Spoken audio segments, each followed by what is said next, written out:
اور میاں بیوی کا رشتہ تو اتنا مقدس اور ایسا رشتہ ہے، یہ مقدس بھی ہے مقدم بھی ہے، چونکہ سارے رشتے دنیا میں آ کر کے بنے ہیں۔ ماں باپ کا رشتہ، بھائی بہنوں کا رشتہ، بیٹی اور بیٹے کا رشتہ، پھوپا کا رشتہ، پھوپی کا رشتہ، خالاؤں کا رشتہ، سارے رشتے اس ارض خاکی پر بنے، مگر یہ میاں بیوی کا رشتہ ہے، بیوی اور شوہر کا رشتہ ہے جو اللہ تعالیٰ نے جنت میں قائم فرمایا ہے۔ یعنی یہ رشتہ زمین پر قائم نہیں ہوا ہے، جنت میں قائم ہوا ہے۔ ہوا یوں کہ حضرت آدم علیہ السلام تنے تنہا ہیں جنت میں، ہوائیں بڑی پیاری ہیں، جنت بھی پیاری ہے تو ہوائیں پیاری نہیں ہوں گی، فضاؤں کا جواب نہیں، شاخ طوبہ کا جواب نہیں، وہاں کوثر و سلسبیل کی نہروں کا کوئی جواب نہیں، یا جنت کا کوئی جواب ہی نہیں، مگر آدم ہے کہ دل کہتا ہے مالک کوئی تو ہو جو میرا شریک سفر ہو، کوئی تو ہو جس سے میں اپنے دل کی بات کہوں، مالک کوئی تو ہو میرا۔ آپ کو نیند آئی اور بائیں پسلی تھوڑی سی باہر آئی، اور اسی بائیں پسلی سے اللہ تعالیٰ نے ہم سب کی ماں حضرت حوا کو پیدا فرما دیا۔ بولیے زور سے سبحان اللہ۔ آپ کی آنکھ کھلی تو ایک حسینہ، ایک جمیلہ چہرہ ایسا، اللہ اکبر، آپ نے جیسے ہی اپنا ہاتھ ان کی طرف بڑھایا آواز آئی آدم پہلے مہر دینا ہوگا، پہلے تمہارا نکاح ہوگا، اس کے بعد یہ تمہاری زوجہ ہوں گی۔ اب مہر کے حوالے سے کوئی بہت پختہ سند کے اعتبار سے روایت تو نہیں ملی، کوئی حضور کا فرمان بھی میرے ناقص مطالعے میں نہیں آیا، مگر تفسیر کی کتابوں میں یہ روایت ملی کہ مہر کے طور پر کہا گیا کہ تم میرے محبوب پہ درود شریف پڑھ لو وہی تمہارا مہر ہو جائے گا، مگر یہ اس وقت تھا وہاں کے لیے، آج تو مہر متعین ہے الحمدللہ۔ اور نکاح جب کرو تو کتابوں میں لکھا ہے کہ نکاح اپنی مسجدوں میں کرو، یعنی جہاں بھی بارات گئی ہے مساجد میں نکاح کرو اور اعلان کرو نکاح کا۔ اچھا مساجد میں نکاح کے لیے کیوں کہا گیا؟ حالانکہ آپ دیگر جگہوں پہ بھی کرو نکاح تب بھی ہو جائے گا، مگر مسجدوں میں اس لیے کہا گیا ہے کہ وہاں نمازی بھی شامل ہوں گے، مساجد میں باضابطہ پہلے ہی سے فرشتے رہتے ہیں اور بہترین بعمل جنات بھی رہتے ہیں۔ جب وہاں پر نکاح ہوگا تو ایک طریقے سے آپ کے باراتیوں کے ساتھ، مہمانوں کے ساتھ ساتھ وہ پاکیزہ ہستی بھی آپ کے نکاح کی گواہ بن جائیں گی، اور جب دعا ہوگی تو انشاءاللہ ان کی آمین بھی آپ کو مل جائے گی۔ مگر کھجوروں پہ لڑو مت بعد میں، چھواروں پہ یا کھجوروں پہ چلو کچھ بھی ہے، بہرحال جو بھی بڑھتا ہے، ہمارے مسلمانوں کی بد اخلاقی اور اخلاقی سطح دیکھنا ہو تو بعد میں جب چھوارے بڑھتے ہیں تو دیکھو بانٹنے والے کی جیب تک پھاڑتے ہیں بعض جگہ ہے، وہ تھیلیے لے کے بھاگ جاتے ہیں، وہ دیکھتا رہتا۔ بتاؤ کیا ہم لوگوں کا حال کیا ہو گیا؟ افسوس کی بات ہے۔ وہ تبرک ہے، مل جائے تو ٹھیک ہے، نہیں ملے تب بھی ٹھیک ہے یار، دو چار میں کیا ہو جائے گا۔ امام صاحب تو بیچارے انتظاری کرتے رہتے ہیں، پتہ چلا کہ نہیں ملا وہ بھی چلا گیا، اس لیے پہلے امام کو تو اس نے نکاح پڑھایا ہے بھائی، ارے بعد میں بھی دو مگر خدا کے بندو دے تو دو، چلو وہ نہیں ملا تبرک تو جو نکاح کا ایک اخلاقی فرض ہے، اخلاقی کہا ہے میں نے، اخلاقی ہے، ایک اخلاقی فریضہ بنتا ہے۔ آپ نے 10,000 کے کوٹ پہن بنائے ہیں، بھائی بہنوں کے بہترین کپڑے بنائے ہیں، آپ تو جوتے اور آپ تو بوٹ بھی وہ خرید کے لائے ہیں جو اس سے پہلے کبھی خریدے بھی نہیں ہوں گے۔ بھئی میرے سالے صاحب کی شادی ہے، کیا کہنے ہیں بھئی، جواب نہیں۔ ایسے موقع پہ بہنوئی کو تو آپ مکھیہ منتری جی سمجھیے، سب سے زیادہ پاور انہی کے ہاتھ میں ہوتی ہے، جو چاہیں کروا لیتے ہیں صاحب، بڑی چلتی ہے، چلنی بھی چاہیے، مگر بہنوئیوں کو ناجائز نہیں چلوانا چاہیے۔ بعض جگہ دیکھا کہ پورے گھر کے لوگ کہہ رہے تھے بیٹے کی شادی ہے، حضور کا جلسہ ہوگا، مگر تنہا بہنوئی اڑ گیا کہ نہیں کمپنی ہوگی، ناچنے والے آئیں گے۔ اگر ایسے بہنوئی ہو تو میں ان سے بڑے ادب کے ساتھ کہتا ہوں، جہاں تک میری آواز جا رہی ہے، کبھی تمہاری بیویوں کے گھروں پہ یعنی تمہارے سالوں کی شادی ہو تو کبھی بھی ایسا کام نہ کرو کہ جس کا سارا وبال تمہارے نام اعمال میں لکھ دیا جائے۔ اچھا کام کرو، بہترین کام کرو۔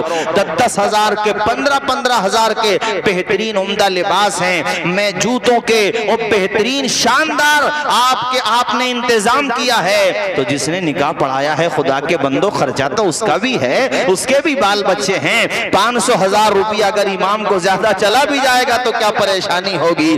ارے اسی بہانے اس کے لبوں پہ مسکراہٹ کے گلاب کھل جائیں گے، یا یہ کہہ لو کہ اضافہ ہو جائے گا۔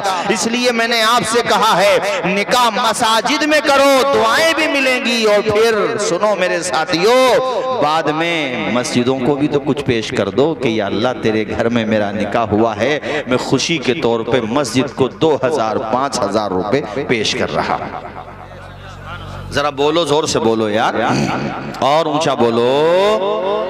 جب کچھ بھی نہیں تھا تو یہ رشتہ قائم جنت میں ہوا، کس کا؟ بولو زور سے، حضرت آدم اور حضرت حوا کا۔ سبحان اللہ، اللہ کی شان دیکھو کتنا پاکیزہ رشتہ ہے نکاح۔ اللہ اللہ، ابھی ہمارے عزیزم مولانا مجیب الرحمان صاحب نے بتایا نکاح کو آسان کرو، نکاح آسان ہوگا تو بدکاریوں کا راستہ بہت حد تک کنٹرول ہو سکتا ہے، بند کیا جا سکتا ہے۔ آج ہمارے سماج میں، ہمارے معاشرے میں بے حیائی بڑھتی چلی جا رہی ہے۔ میں تو بہت صاف تقریروں میں کہتا ہوں زیادہ برادری بھی مت دیکھو۔ اگر ماں باپ یعنی دونوں تر لڑکی والے اور لڑکے والوں دونوں کی فیملی ایگری ہے، چونکہ کفو کا مسئلہ بھی زیر نظر ہے، دونوں کی فیملی ایگری ہے، متفق ہے، تو برادری کوئی بھی ہو، ارے کلمے کا شریک ہے، ہمارا مومن بھائی ہے، عقیدہ صحیح رکھتا ہے، نکاح کر دو۔ جتنی تاخیر کرو گے اتنا نقصان اٹھاؤ گے نکاح میں۔ جتنا جلدی ہو سکے اس ذمہ داری سے سبکدوش ہو جاؤ، کہیں ایسا نہ ہو کہ کوئی غلط قدم بیٹا اٹھا لے یا بیٹی اٹھا لے۔ پاکیزہ رکھو اپنے معاشرے کو، بہترین معاشرہ کرو۔ اور اللہ اللہ، جب موقع ہے نکاح کا، خوشی کا موقع ہے، جیسے آج یہ حضور کا جلسہ کیا جا رہا ہے، آپ لوگ بھی مدینے والے آقا کی یاد کی محفلیں کیا کرو، نعتیہ مشاعرے کیا کرو، قرآن مجید کی تلاوت ہو، سبحان اللہ، تقریر ہو، سبحان اللہ، اس لیے کہ خوشی کا موقع دینے والی ذات اللہ کی ذات ہے، اور اسی کو یاد کرنا چاہیے، کیونکہ ہم ہی یاد نہیں کرتے، آسمان کے ستارے بھی اللہ کو یاد کرتے ہیں، سوراخوں کی چوٹیاں اللہ کو یاد کرتی ہیں، سمندروں کی مچھلیاں اللہ کو یاد کرتی ہیں، تمام چیزیں اللہ کا نام لیتی ہیں۔ میرے بھائیوں، یہ زمین آسمان چاند تاروں میں تو ہے مصیبت زدوں غم کے ماروں میں تو، جس طرف دیکھیے بس نظر آئے تو تیرا جلوہ خدا پھیل ہے چار سو۔ اللہ، پڑھے سارے لوگ، اللہ، ارے زور سے پڑھو یار، اللہ نے آواز دی ہے، دل کے ساتھ پکارو، اللہ اللہ اللہ اللہ اللہ اللہ اللہ۔ پوچھا گل سے یہ میں نے کہ خوب روح تجھ میں آئی کہاں سے نزاکت کی بو، یاد میں کس کی ہنستا مہکتا ہے تو ہنس کے بولا کہ اے طالب رنگ و بو۔ پڑھے اللہ، پورا مجمع زور سے پڑھے، اللہ اللہ خوش رکھے آپ کو، جزائے خیر عطا فرمائے، دل کے ساتھ پکاری اللہ کو، اللہ اللہ اللہ اللہ اللہ اللہ اللہ۔ عرض کی میں نے سنبل سے مشک کو، صبح کو کہہ کے شبنم سے تازہ وضو، جھوم کے کون سا ذکر کرتا ہے تو سن کے کہنے لگا دم بدم ذکر ہو. اونچا پڑھیں اللہ ہو. میں نے راجستھان میں دیکھا کہ جب بارات جاتی ہے تو ماشاءاللہ وہ لوگ نعت خواہ حضرات کو رکھتے ہیں، وہ نعت شریف پڑھتے ہوئے جاتے ہیں اور بارات پیچھے پیچھے نعت شریف گنگناتے ہوئے جاتی ہے. اور ہمارے وہاں کیا ہوتا ہے، باجا بجتے ہوئے جاتا ہے اور پیچھے جو جوان لڑکے ہیں وہ پھٹی ہوئی پینٹیں پہنتے ہوئے جاتے ہیں اور کودتے ہوئے جاتے ہیں، ادم گردی کرتے ہوئے. ہر جگہ نہیں لیکن بعض جگہ یہ کلچر ہے کہ نہیں. اچھا پینٹیں بھی ایسی پہن رہے ہیں کہ کچھ پوچھو مت. ابھی غریب آدمی ایسی پینٹ پہنے، وہ بھی مجبوری رکھتا ہو کہ میرے پاس کپڑے نہیں ہیں تو بات سمجھ میں آتا ہے، سمجھ کہ بھئی چلو مجبوری. اب جوان لڑکے وہ کودتے ہوئے جا رہے ہیں ناچتے ہوئے، اور بعد میں وہی دولے میاں منہ لٹکائے ہوئے آئے، مولانا تعارف صاحب یار کیا کروں، بڑا پریشان ہوں، بیوی کو ہینڈل کروں یا ماں باپ کو ہینڈل کروں سمجھ میں نہیں آتا، گھر میں روزانہ جھگڑا. ایک دن ابا بھی آ گئے. ابا آ کر کے بولے مولانا صاحب پہلے تو بیٹا ہاتھ سے نکلا تھا، اب بہو بھی ہاتھ سے نکل گئی، بڑا معاملہ خراب ہے. مولانا صاحب بھی جلے بھنے بیٹھے تھے، چونکہ دعوت ان کی بھی نہیں کری تھی شادی کے موقع پہ. مولانا لوگوں کی دعوت تو 3 10 20 40 کے موقع پہ یاد آئی، شادی کے موقع پہ بھول گئے. مولانا نے کہا یہ بتاؤ جس دن شادی تھی اس دن ہم کیوں یاد نہیں آئے؟ کہ یارو غلطی ہو گئی، اب تو ہمیں معاف کر دو. کہ معاف کرنے کی بات کر رہے ہو، تعویذ لینے آئے ہو، الٹے خود بھی لٹک جاؤ دروازے پہ، اب کچھ نہیں ہوگا. اس لیے کہ پیغمبر کی سنت کا تم نے مذاق اڑایا ہے. تم نے دولت بہت لٹائی مگر خدا کے نام پہ 1 روپیہ نہیں لٹایا تم نے. ارے بعض جگہ تو مولانا انیس الرحمن صاحب بندوقوں کی نال پہ رکھ کے لوگ پیسے تک چھوڑ دیتے ہیں، 10 ہزار کی گڈیاں جلا دیتے ہیں. اے نادان، کاش یہ 10 ہزار روپے کسی یتیم بچے کے ہاتھ پہ رکھ دیتا، کسی رکشہ چلانے والے کو خاموشی سے دے دیتا اور کہتا کہ بھائی آج میرے بیٹے کی شادی ہے، میں چاہتا ہوں کہ شادی میں تو بھی شریک رہنا، تیرا پریوار بھی میرے گھر ولیمے پہ کھانا کھائے. میں یہ چاہتا ہوں اپنے بچوں کو کپڑے بنا دینا اور اس بات کا ذکر نہ کرنا. تم خاموشی سے چھپا لیتے. وہ 10 ہزار روپے دے کر کے آتے. وہ غریب آدمی جو روزانہ کے 500 1000 روپے کما پاتا ہے، اس کے لیے 10 ہزار ایک امرت جیسے ہوتے، بڑا قیمتی اثاثہ ہوتا. تو دروازے سے نکل کے آتا، وہ غریب آدمی اپنا ہاتھ اٹھا کر کے تیرے بچے کی شادیوں میں برکت کی دعائیں کرتا، تیرے لیے جنت کی دعائیں کرتا. وہ کریم مولا، وہ رحیم مولا، غریبوں کی دعائیں سننے والا، بیواؤں کا آسرا. او میرے بھائیو، میرا خدا اپنے کرم سے فرماتا کہ اے بندے تجھے شادی بھی مبارک ہو اور تجھے جنت کا تحفہ بھی مبارک ہو. 10 ہزار کی گڈیاں ہمارے علاقے میں چھوڑی گئی ہیں مولانا شرجیل صاحب، ہم نے اپنے علاقے میں دیکھی. بھئی وہ پیسے آ جاتے ہیں نا، نیا مالدار بعض جگہ بہت پریشان کرتا ہے. جو خاندانی رئیس ہیں وہ رکھتے ہیں مزاج نرم اپنا، تمہارا لہجہ بتا رہا ہے تمہاری دولت نہیں ہے. سب کو تو نہیں کہہ رہا ہوں مگر کچھ لوگ آپے سے باہر ہو جاتے ہیں. ذرا سی دولت آ گئی، کہتے ہیں نا گنجے کو ناخن مل جائیں تو خیریت تھوڑی ہے، اپنے بھی گنج سجا لے گا اور دوسرے کو بھی پریشان کرے گا. بعض ایسے بھی ہیں مالدار ہو گئے مگر اپنا برا وقت نہیں بھولے. انہیں یاد ہے، بھولے نہیں، وہ یاد رکھنا بھی چاہیے. محمود و ایاز کا بہت ذکر ہوتا ہے، تقریروں میں بھی آتا ہے. یہ محمود جو تھے، محمود غزنوی یہ بادشاہ تھے، ایاز ان کے غلام تھے. تو ایاز کو وہ اپنی چیئر کے پاس یعنی جس کرسی پہ جس تخت پہ بیٹھتے تھے قریب میں بٹھاتے تھے. تو دوسرے درباری لوگوں کو جو دیگر ان کے ساتھ والے تھے ان کو حسد ہوا، انہوں نے کان بھرنا شروع کر دیے. بڑے لوگوں کی پہلے سے کمی رہتی ہے کہ کان کے کچے ہوتے ہیں، اللہ ماشاءاللہ جب کان بھرے کہا تم بہت رسپانس دے رہے ہو اس غلام کو، ارے دیکھو جنگل میں گھر ہے اس کا، جا کے ذرا پتا تو کرو آپ کے خلاف کہیں بغاوت نہ کر دے. وہ اچھا خاصا بھلا آدمی محمود غزنوی باتوں میں آ گیا. کہا اچھا ایسی بات ہے کہ جنگل میں جاتا اکیلا. ایک دن اپنے لاؤ لشکر کو لے کر وہاں پہنچ گیا اور ایاز اس وقت اسی جنگل والے ٹوٹے ہوئے گھر میں اکیلا تھا. بھر دیا تھا نا کان میں کہ تمہارے خلاف کوئی سازش کر رہا ہے. سب نے جا کر کے دھاوا بول دیا. اندر جا کر کے دیکھا تو وہ ایاز ایک صندوق ہاتھ میں لیے لیے ہوئے تھا، اسے کبھی کھولتا تھا، بند کرتا تھا۔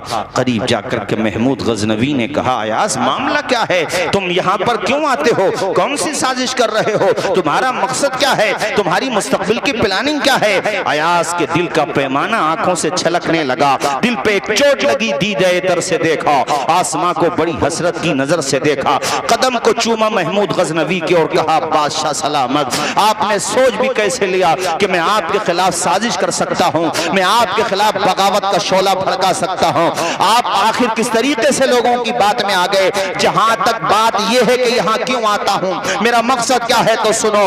آج اگر آپ مجھ سے نہ کہتے تو کبھی میں اس راز سے پردہ نہ اٹھاتا۔ یہ صندوق دیکھ رہے ہو بادشاہ سلامت، آپ اس نے صندوق کھولا تو صندوق کے اندر سے پھٹے ہوئے کپڑے، ٹوٹی ہوئی چپلیں موجود تھیں۔ کہا بادشاہ یہ میرا ماضی ہے، یہ میرا گزرا ہوا زمانہ ہے، آج تمہارے پاس بیٹھتا ہوں، روزانہ اسے دیکھنے اس لیے آتا ہوں تاکہ مجھے گزرا ہوا وقت یاد رہے، کہیں میرا دماغ خراب نہ ہو جائے۔ آج تمہارے بادشاہ سلامت کے قرب خاص میں رہتا ہوں تو کہیں میرے اندر تکبر کے جراثیم نہ آ جائیں، گھمنڈ کا جرثومہ نہ پنپنے لگے، اس لیے روزانہ آتا ہوں، اپنا ماضی گزرا ہوا زمانہ دیکھتا ہوں کہ جب تمہارے پاس گیا تھا تو یہی چپلیں تھی ٹوٹی ہوئی اور یہی کپڑے تھے پھٹے ہوئے، یہی میری حقیقت ہے، اسے روزانہ دیکھتا ہوں۔ اسی لیے کسی شاعر نے کہا تھا مانند جوش و خم نہ زیادہ ابل کے چل، یہ کون کہتا ہے نہ چل، چل سنبھل کے چل۔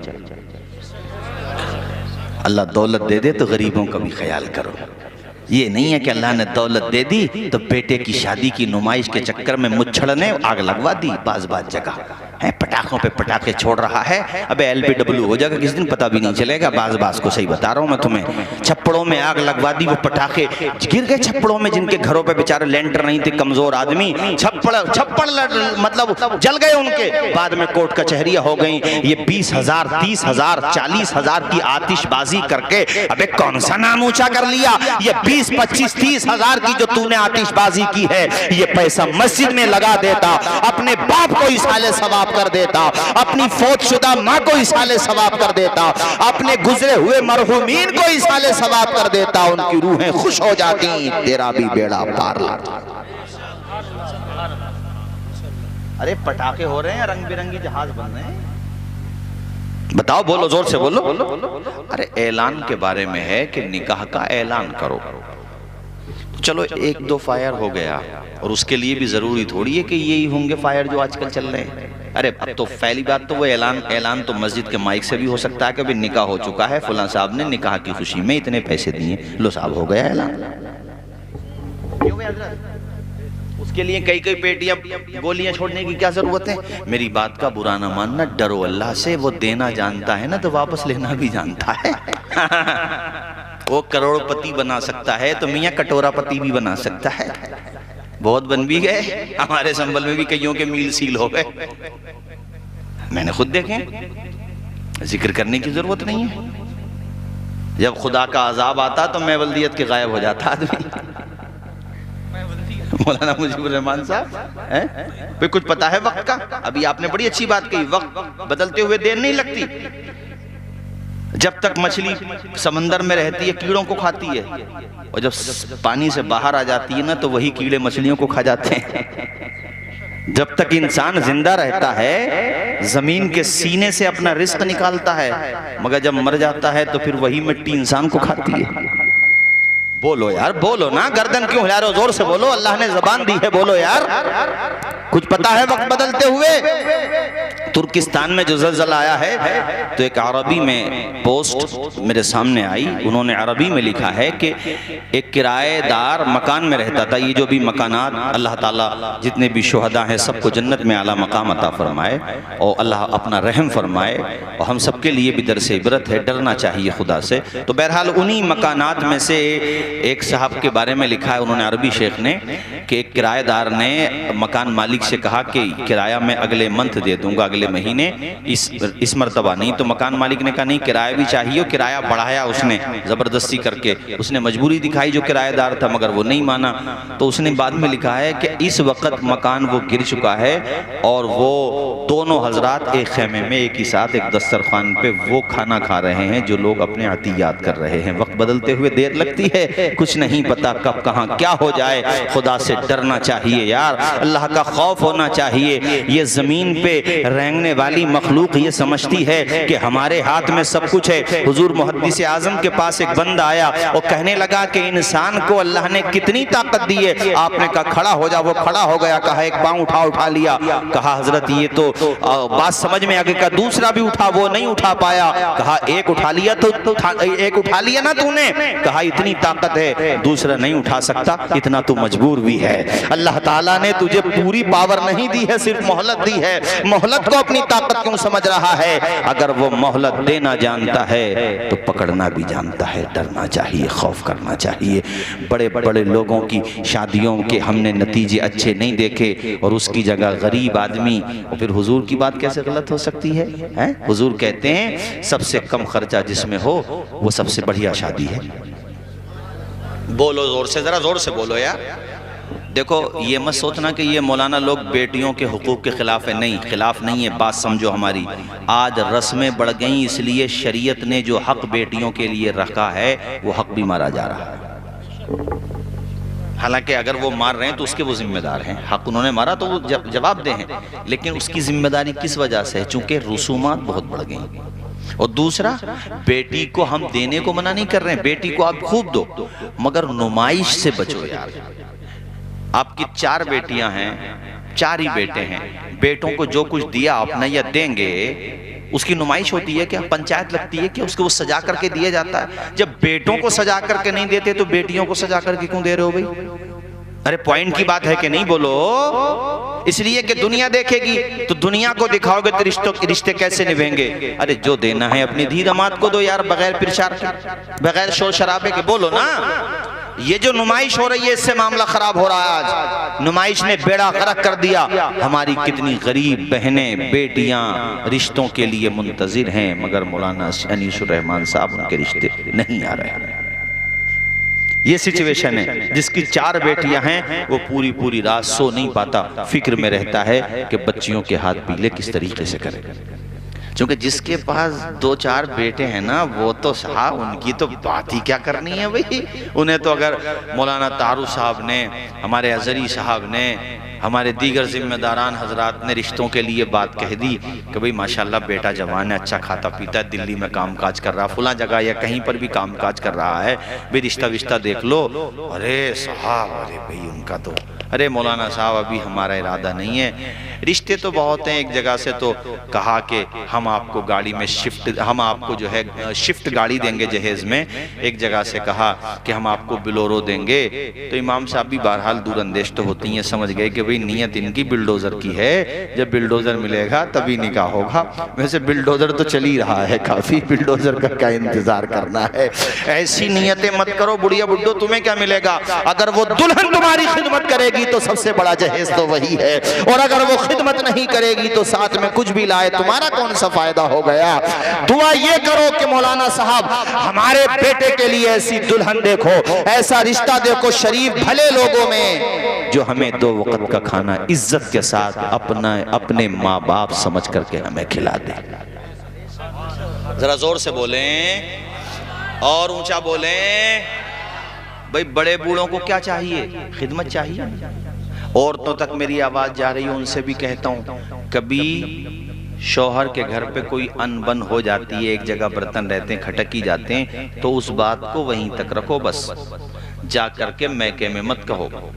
میکے میں وہ بات کہو گے تو بات بڑھے گی، برداشت کرو، چونکہ اب تمہارا یہی گھر ہے، صبر کرو۔ کبھی کبھی شوہر کی آمد کم ہے، سیلری نہیں ملی، گھر پہ پریشانی ہو گئی تو شکوہ شکایت مت کرو، حضرت فاطمہ الزہرا کی سیرت کو یاد کرو کہ فاقے ہو جاتے مگر پھر بھی سجدے قضا نہیں ہوتے تھے، اور خدا کی بارگاہ میں یہی کہتی تھی، مالک اشکوں کو بھی پی لیں گے، ہونٹوں کو بھی سی لیں گے، گر تیری رضا ہوگی ہر حال میں جی لیں گے۔ شوہر ہے تمہارا کما رہا ہے، اس کو زیادہ پریشرائز مت کرو، اس پہ زیادہ پریشر مت بناؤ، ورنہ پھر وہ آمدنی کے لیے جائز راستے چھوڑ کے ناجائز راستے پکڑے گا، اور وہ جو ناجائز راستے پکڑے گا اس کا گناہ تمہارے سر بھی آئے گا، اس کے سر تو آئے گا مگر تمہارے سر بھی آئے گا کہ تمہاری ضرورتیں پوری کرنے کے لیے اس نے شارٹ کٹ اختیار کر لیا، اور اللہ نہ کرے اگر وہ اس شارٹ کٹ میں دنیا ہی سے چلا گیا تو تمہارے سر سے تمہارے شوہر کا سایہ اٹھ جائے گا۔ شوہر بھی ایک سہارا ہوتا ہے، شوہر بھی ایک آسرا ہوتا ہے، شوہر تمہاری زندگی کی ڈھارس ہوتا ہے۔ شوہر کو قرآن نے کہا ہن لباس لکم وانتم لباس لہن، اے عورتوں تم بھی مردوں کا لباس ہو مگر مرد بھی تو تمہارا لباس ہیں، ایک دوسرے کا راز ہو تم، ایک دوسرے کی زندگی ہو تم، ایک دوسرے کے لیے دھڑکن ہو تم۔ اس لیے مردوں سے بھی کہہ رہا ہوں، عورتوں سے بھی کہہ رہا ہوں، اے میری قوم کی بیٹیوں، کبھی شوہروں کے گھر پہ کوئی پریشانی آ جائے، کوئی دشواری آ جائے تو صبر کا دامن تھامو۔ میں کتنی بیٹیوں کو جانتا ہوں جنہوں نے صابرہ شاکرہ بن کے اپنی زندگیوں کی کٹھنائیوں کا سامنا کیا، مشقتیں اٹھائیں، تانے سنے برداشت کی، اپنے ماں باپ کی عزت کو بھرا۔ ایک دن وہ آیا کہ وہی گھر جہاں اس کی عزت نہیں تھی، جہاں وقار نہیں تھا، اس نے اپنے صبر کے بلبوتے پہ ثابت کر دیا کہ اسی گھر والے اس بیٹی کی تعریف کرتے نہیں تھک رہے ہیں کہ دیکھو دلہن تو یہ ہے کہ پریشانیوں میں بھی اس نے ہمارے گھر کی شکایت دوسرے گھر میں جا کر کے نہیں کی۔ بولو زور سے بولو ذرا۔ اور میں شوہروں سے بھی کہہ رہا ہوں کبھی کسی چیز میں کوئی کمی ہو جائے، بیٹی والوں کے گھر پہ ناشتے میں کوئی کمی ہو گئی، مہمان نوازی میں کوئی کمی ہو گئی تو انہی سے کہہ لو، کسی اور سے نہ کہو۔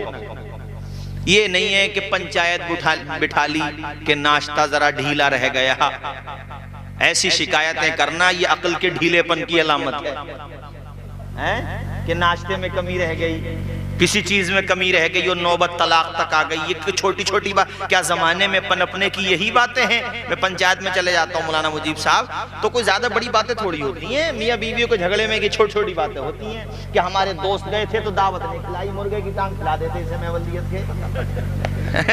جیسے وہ ایک داماد صاحب تہذیب لکھنوی میں لکھا ہوا ہے کہ ایک داماد صاحب سسرال گئے تو انہوں نے جو ہے انڈے پیش کر دیے، بھئی انڈا ماشاءاللہ پیش کیے جاتے ہیں، تو انڈے جب پیش کیے تو کچھ دیر تک تو وہ منتظر رہے، اس کے بعد کہا کاش ان کے والدین بھی ہوتے۔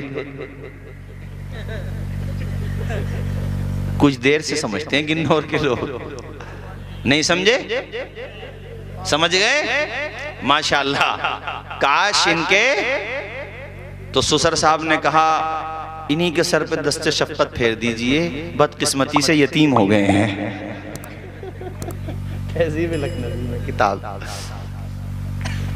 تو کبھی کبھی تم بھی یتیم سمجھ کے ہاتھ پھیر دیا کرنا بھیا۔ ارے بولو نا یار، کچھ بھی ملے۔ ایک بات بتاؤ مجھے، آدمی بہتر سے بہتر لقمہ کھلائے اور محبت سے نہیں بولے تو بیکار ہے۔ اپنے بدائیوں میں، مراد آباد میں، بریلی میں، پورے علاقے میں ایک کہاوت ہے کہ آدمی چٹنی سے کھلا دے مگر محبت سے کھلا دے۔ بولو نا، اونچا بولو۔ تو کبھی سسرال میں کچھ ہو جائے تو چھوڑو، اپنا گھر ہے، شکایتیں تو ان سے کرو، کسی اور سے نہیں۔ حضرت اپنے گھر کی بات جب باہر جاتی ہے نا تبھی تو پریشانی ہوتی ہے۔ شکوہ شکایت آپس میں ہو اس میں کوئی پریشانی نہیں ہے، مگر باہر ہو تو جب باہر ہوگی تو بھیا پھر چرچا باہر ہی پہنچے گا۔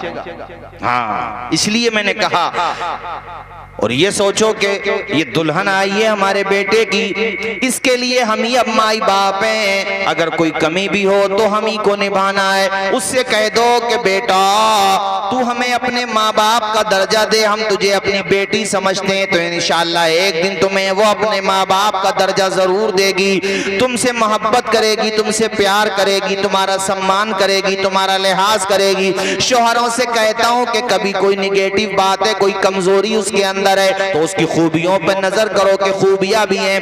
بات بات پہ مار توڑ مت کرو, بات بات پہ لان تان نہ کرو, بات بات پہ اس کے بھائی بہنوں کو برا بھلا مت کہو. انشاءاللہ ہر گھر آباد ہو جائے گا. آج چھوٹی چھوٹی باتوں پہ طلاقیں دے دی جاتی ہیں, اس کا نتیجہ کیا ہوا؟ مسلمانوں کی کتنی بدنامی ہو گئی. پہلے معاملہ پہنچا ضلع جج کے پاس اور پھر پہنچا جناب والا ہائی کورٹ میں اور آخر میں سپریم کورٹ میں. اور دیکھو ٹریپل طلاق پہ بل بنا کہ نہیں بنا؟ میں جانتا ہوں سازش کے تحت بنا ہے, مگر کچھ نہ کم خامیاں تو ہماری بھی رہی ہیں. تماشے تو ہم نے بھی بہت دکھائے ہیں نا. تین طلاقیں دینے کے بعد مولانا کے پاس جا کر کے مونچھوں کو تاؤ دے کے کہہ رہے ہیں مولانا کوئی نہ کوئی راستہ تو نکل ہی سکتا ہو. ابے اس کا بھی ہیلے شری بنائے گا کیا؟ 3 طلاقیں دے کر کے آیا ہے. کسی کو گولی مارنے کے بعد یہ کہا جائے گا کہ زندہ ہو سکتا ہے, تو نے گولی مار دی, اب کیا زندہ ہو پائے گا وہ؟ تو پہلے مولانا کے پاس جاتا تو تجھے کوئی نہ کوئی بہتر راستہ پتہ ضرور دیتے. ارے ہمارے سنبل میں تو ایک 80 سال کے بڈھے نے طلاق دی تھی. اپنے مفتی اعظم سنبل کے پاس کیس آیا اور غصے میں وہ سبھی دے بیٹھے جتنی بھی تھی. مفتی صاحب سے پھر بچے آ گئے ان کے, اور کہا مولانا صاحب ان سے کہہ دو اماں تو گھر پہ رہیں گی, انہیں دیکھنا تو کہیں اور دیکھ لیں. بتا جہالت ہے ہماری قوم میں. اس لیے میں کہتا ہوں اپنے بچوں کو پڑھاؤ بھی تاکہ انہیں شریعت کے ضروری مسائل کا علم ہو جائے. بولو زور سے بولو, ذرا زور سے بولو. میں آپ سے کہہ رہا تھا اپنی بیوی سے محبت کرو, مان سمان رکھو. وہ اپنے گھر والوں کو چھوڑ کے, اپنے بھائی بہنوں کو چھوڑ کے, اپنی ماں کا آنچل چھوڑ کے, باپ کا ہاتھ اپنے سر پہ جو دست شفقت تھا اس کو چھوڑ کر کے آئی ہے. کس کے سہارے پہ؟ تمہارے سہارے پہ. اگر تم اسے پیار نہیں دو گے, تم اس کے جذبات کا لحاظ نہیں رکھو گے, تم مان سمان نہیں رکھو گے تو گھر ٹوٹ جائے گا. حالانکہ طلاق دینا جائز ہے مگر اب غزل مباحات ہے, یعنی جائز تو ہے مگر پسندیدہ نہیں ہے. ضرورت کے بغیر, عذر شرعی کے بغیر کبھی ایسا قدم نہ اٹھاؤ, اور اٹھانا بھی ہو تو طلاق مغلظہ کی نوبت تک کبھی مت جاؤ, طلاق احسن ہی پر ہی رہو. او میرے ساتھیوں, شریعت کو سمجھو اور اپنی شادیوں کو آسان کرو, سنت کے سانچے میں ڈھالو. شادی ہو تو پھر یاد کرو فاطمہ زہرا کی شادی, یاد کرو حضرت سیدہ رقیہ کی شادی, سیدہ ام کلثوم کی شادی, حضرت سیدہ شہر بانو کی شادی. وہ پاکیزہ شادیاں سبحان اللہ. انہی شادیوں کو اپنی زندگی میں نمونہ بناؤ اور اپنی نسلوں کو آسان شادیوں کی طرف لے کر کے آؤ تاکہ بے حیائی کا جو دروازہ کھلا ہوا ہے یہ بند ہو سکے. بات سمجھ آ رہی ہے آپ کے؟ نہیں بولیے ذرا زور سے. اس لیے میں نے آپ سے کہی ہے یہ بات کہ ہمیں اور آپ کو چاہیے کہ ہم اپنی شادیوں میں ڈی جے, باجے, گاجے اور پتہ نہیں کیا کیا چلتا ہے وہ سب ختم. ایک جگہ تو شراب تک چلی ہے مسلمانوں میں. شراب مطلب بیئر, کھانا کھانے کے فوراً بعد بیئر چلیے. معاذ اللہ, بولیے معاذ اللہ, استغفر اللہ رب العالمین. کہاں؟ نہیں بھئی, پیتے ہوتے مرحوم. نعوذ باللہ, کفر ہو گیا, تو کفر ہو گیا. استغفر اللہ. تو بتاؤ کہ قبر میں تھوڑی آگے تو میں ایسے بدلے پٹ رہے ہوں گے بیچارے پہلے سے. مفتی تصویر صاحب سے ہی لکھا ہے نا کہ اوپر سے عرس ہو رہا ہے, نیچے فرشتے ان کو عرس ہونا ہے. حضرت نے کئی جگہ لکھا نا. کلمہ شریف پڑھیں, لا الہ الا اللہ محمد رسول اللہ صلی اللہ تعالیٰ علیہ وسلم. میں بہت تیزی کے ساتھ اپنی گفتگو اختتام کی طرف لے کے جا رہا ہوں چونکہ ابھی ہمارے انیس الرحمن بھائی کو بھی پڑھنا ہے. میرے کہنے کا مقصد, کیا نام ہے بھئی آپ کا؟ صادق, ماشاءاللہ سچا ہے لڑکا واقعی, اور سچوں جیسا کام بھی کیا ہے ماشاءاللہ. اور یہ جو داڑھی ہے نا آپ کی, اس کو رہنے دینا. کیا ارادہ ہے؟ شرما مت, اس سے خوبصورتی کم نہیں ہوتی ہے, بڑھ جاتی ہے. یہ دنیا کی اپنی سوچ ہے. دنیا کا سب سے خوبصورت, سب سے ہینڈسم, سب سے بیوٹیفل اگر کوئی ہے, تھا, رہے گا تو حسین کے نانا محمد الرسول اللہ کی ذات صلی اللہ علیہ وسلم. اور حضور کی داڑھی شریف تھی. آج کتنے لوگ فیشن میں رکھ رہے ہیں، اگر بری چیز ہوتی تو کیوں رکھتے بھئی؟ اگرچہ فیشن میں رکھ رہے ہیں مگر رکھ رہے ہیں نا وہ، تو انہیں فیشن مبارک ہو، ہمیں حضور کی سنت مبارک ہو۔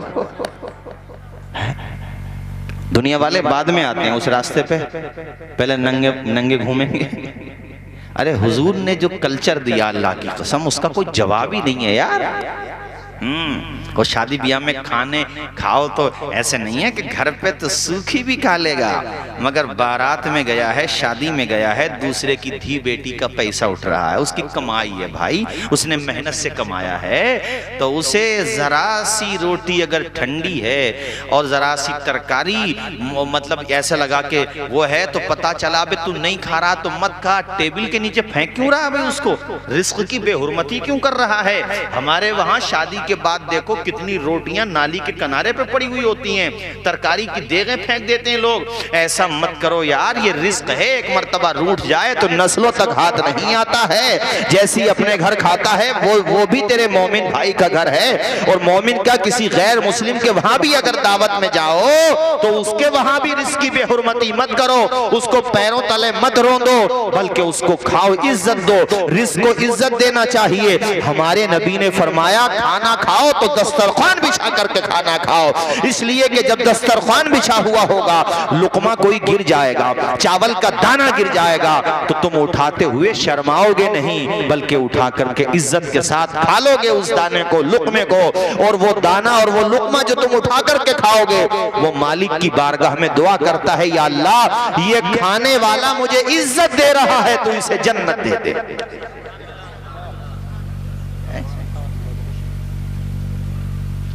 ایک صحابی ایک جگہ پہنچے، وہاں پر ابھی نئے نئے مسلمان ہوئے تھے، یعنی ابھی اہل اسلام کی زیادہ بڑی تعداد نہیں تھی، تو جو وہاں پر قدیم مسلمان تھے انہوں نے کہا کہ یہاں دسترخوان سے اٹھایا ہوا کھانا برا سمجھا جاتا ہے، یعنی معیوب سمجھتے ہیں اس کو کھانا۔ آئے ہے وہ کیسے شیدائی تھے حضور کے، بولو نا یار سبحان اللہ۔ انہوں نے جواب دیا کہ میں ان نادانوں کی وجہ سے اپنے نبی کی سنت کو کیسے چھوڑ سکتا ہوں؟ میں ان کو نہیں دیکھوں گا یہ کیا سمجھ رہے ہیں، میں یہ دیکھوں گا کہ میرے سبحان اللہ کیا شان تھی، اللہ اکبر۔ وہ کسی کی پرواہ ہی نہیں کرتے تھے۔ بلبل سے بہرحال نشے من نہ چھٹے گا، برق تپا کے خوف سے گلشن نہ چھٹے گا، ماحال گرچہ اپنے موافق یہ نہیں ہے، پر یا رسول اللہ آپ کا دامن نہ چھٹے گا۔ ارے ماشاءاللہ ہمارے مولانا جمیل صاحب ہیں، یہ ماشاءاللہ ان کی محبت ہے، یہ دھریٹا سے جریٹھا، ماشاءاللہ وہاں سے یہ ان کو پتا چلا میرے بارے میں، خیر ان کی محبت ہے ہمارے مولانا جمیل صاحب، اللہ خوش رکھے، اور بھی ان کے ساتھ کئی احباب آئیں، انشاءاللہ پھر کبھی آئیں گے، سننا سنانا ہوگا، اب کافی وقت ہے، کل کو تمہیں بارات میں بھی جانا ہوگا۔ میں جاتے جاتے اتنا کہوں گا، دنیا کی پرواہ کبھی مت کرنا، اور حضور کی سنت کو کبھی مت چھوڑ دینا، بلکہ میرے آقا کی سنت پہ چلتے رہو، آقا کا طریقہ اپناتے رہو، انشاءاللہ یہاں پر بھی کامیاب رہو گے، جنت بھی مل جائے گی خدا نے چاہا۔ ایک اسکول کی بچی، اس کو انعام ملنے والا تھا، انعام، تو وہ ڈائس پہ جب انعام لینے کے لیے گئی تو ماشاءاللہ حجاب بھی تھا، نقاب بھی تھا، اخبار میں خبر چھپی، بہت سے اخبارات میں آئی، وہ کافی وائرل ہوئی تھی یہ خبر، کئی سال پرانی خبر ہے، تو اس وقت دیکھ ہی رہے ہو کیسے حالات چل رہے ہیں۔ اس سے کہا گیا کہ بھئی یہ تو یونیفارم کے خلاف ہے یہاں، اور تمہیں اگر انعام لینا ہے تو نقاب بھی ہٹاؤ اور سر سے حجاب بھی ہٹاؤ۔ وہ قوم کی بیٹی، سبحان اللہ، گھر کی تربیت اگر اچھی ہو تو بچی ہو یا بچہ ہو، وہ کہیں پر بھی ہو، امام عالی مقام کا طریقہ کبھی نہیں چھوڑتا ہے وہ۔ اللہ اکبر۔ اس بیٹی نے جواب دیا کہ سر، ایسے انعام کو ہم پاؤں کی ٹھوکر پہ رکھتے ہیں جو انعام ہمیں حضرت فاطمہ زہرا کے راستے سے ہٹا رہا ہو۔ اے قوم کی بیٹیوں، ویلنٹائن ڈے شاید 14 فروری ہے نا آج، یا شاید 16 فروری 14 فروری ایسی ہاں تو یہ جو بیماری بے حیائی ہے، یہ زور سے بولیے کیا ہے؟ بے حیائی تماشا۔ قوم کی بہن بیٹیوں، تم کنیزان فاطمہ زہرا ہو، تم کنیزان سیدہ عائشہ صدیقہ ہو، تم اس بات کا لحاظ رکھو۔ آپ نے ضمناً ذکر کیا تھا آج قوم کی بہت سی بیٹیاں کلمے تک کا خیال نہیں کر رہی ہیں، غیروں کے ساتھ فرار ہو رہی ہیں معاذ اللہ۔ خدائی قسم ہم تو اخبار میں پڑھتے تو روح کانپ جاتی ہے، اور ان کی زندگی بھی کامیاب نہیں ہوتی۔ کتنی بیٹیاں ہیں جو ٹرین کی پٹری کے آگے جان دے دیتی ہیں، سوسائیڈ کر لیتی ہیں، وہ نہ گھر آنے کی رہیں نہ سماج میں منہ دکھانے کی رہیں۔ اے بیٹیوں ایسی حرکت نہ کرو، اور اے جوانوں تم سے بھی کہہ رہا ہوں شادی کرنا ہے تو اپنے مسلم سماج میں کرو، غیروں میں جا کے ایسی حرکتیں نہ کرو کہ تمہاری قوم کا نام نیچا ہو۔ ارے وہ بھی کسی کی دھی بیٹی ہے، ہم تو صاف صاف کہتے ہیں ان کی جو سازش ہے وہ جانے، مگر تم ایسا کبھی بھی مت کرو، اور اپنی بیٹیوں کو بھی اچھی تربیت دو۔ وہ کیا دور تھا کہ قوم کی دھی بیٹیاں جان دینا گوارا کرتی تھی، مگر ابھی رامپور کی خبر آئی ہے غیر مسلم کے ساتھ، کتنی جگہوں کی خبر ہے۔ اپنے گھروں کے ماحول اچھے کرو۔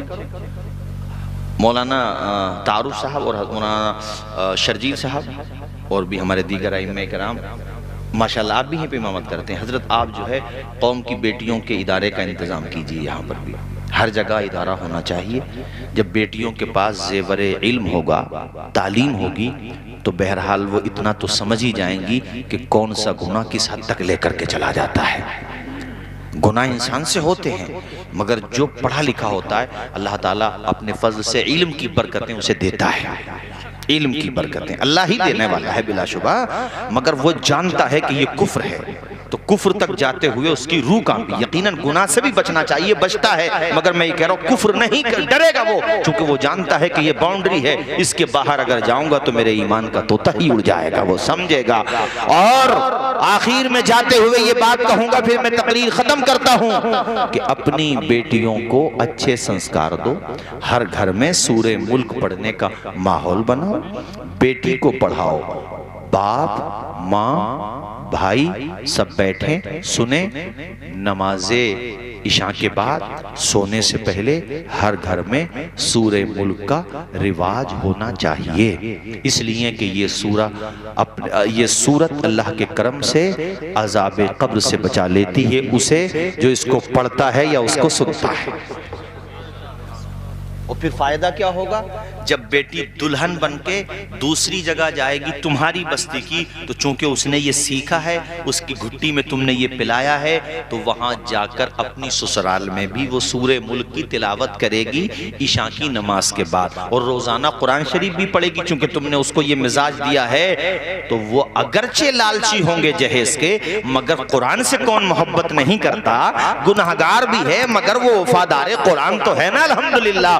وہ کہے گا ارے کوئی بات نہیں ہے جہیز کا سامان نہیں لائی ہے، یار سینے سے لگا کے قرآن تو لائی ہے۔ یہ میری دلہن دیکھو روزانہ فجر کی نماز پڑھتی ہے، اس کے بعد ناشتہ بناتی ہے، اور صرف دولہا ہی خوش نہیں ہوگا، ساس سسر بھی خوش ہوں گے، اس کی مثال دی جائے گی۔ اس لیے کسی نے بڑی اچھی بات ایک مرتبہ مجھ سے کہی تھی کہ مولانا توصیف صاحب تقریروں میں کہا کرو بیٹیوں کو صرف زیور مطلب بیٹیوں کو صرف جہیز نہ دو، انہیں پڑھا دو، انہیں پڑھانا بھی سب سے اچھا ان کے لیے مطلب جہیز کا لفظ کہوں میں یا یہ کہہ لوں کہ ان کے لیے سب سے اچھا سامان ہے پڑھانا، تعلیم ہونا۔ چونکہ ایک بیٹی جب پڑھ جاتی ہے تو اس کی نسلیں پڑھ جاتی ہیں، اس کی پرورش پانے والے بچے اور اس کی آغوش تربیت میں رہنے والے بچے جاہل ان پڑھ نہیں رہتے۔ وہ ماں یہ چاہے گی کہ میری نسلوں میں بھی کوئی امام غزالی کا جانشین پیدا ہو جائے، کوئی امام احمد رضا کا غلام پیدا ہو جائے، امام غزالی کا سچا غلام پیدا ہو جائے۔ وہ ماں یہ چاہے گی کہ میری بیٹی ہو تو کنیز فاطمہ زہرا ہو، اور میرا بیٹا ہو تو غلام امام حسین ہو۔ وما علینا الا البلاغ۔ السلام علیکم ورحمۃ اللہ۔ سیدھے آئیے مولانا انیس الرحمن صاحب، بغیر نظامت کے نہیں پڑھ دی۔